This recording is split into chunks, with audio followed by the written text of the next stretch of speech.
First అయితే chicken clean చేసుకొని అల్లం వెల్లుల్లి పేస్ట్ వేసుకోండి. నెక్స్ట్ పసుపు వేసుకొని నీట్గా కలుపుకోండి. లోపు మనం మసాలా కోసం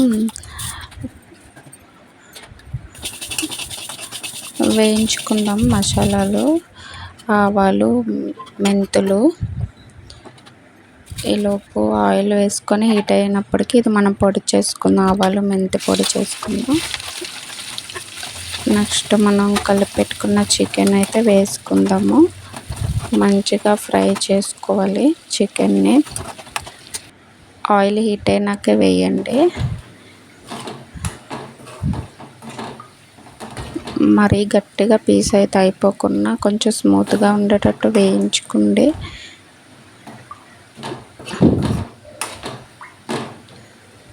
కొంచెం బ్రౌన్ కలర్ వచ్చేంత వరకు సిమ్లోనే పెట్టుకోండి.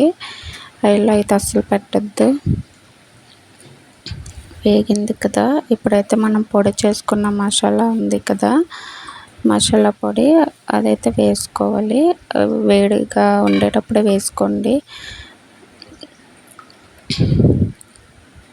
దాంతోపాటు సాల్ట్ కూడా సరిపడా సాల్ట్ వేసుకోండి. నేను ఫస్ట్ అయితే కొంచెం వేసాను ముక్కల్లో, అందుకే ఇప్పుడు కొంచెమే వేసాను.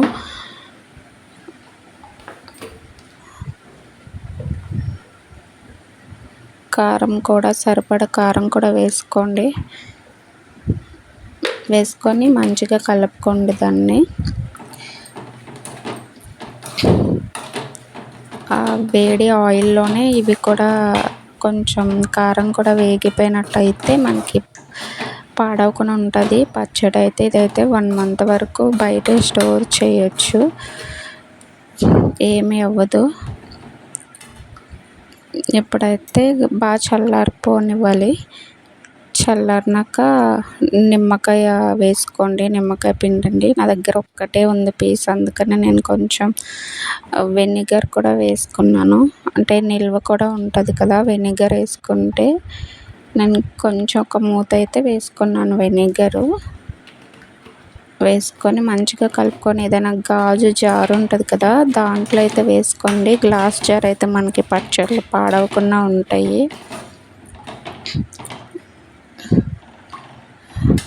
కలర్ఫుల్గా భలే టేస్టీగా ఉంటుంది. వేడివేడి రైస్తో తింటే చూసారా ఎంత కలర్ఫుల్గా ఉందో.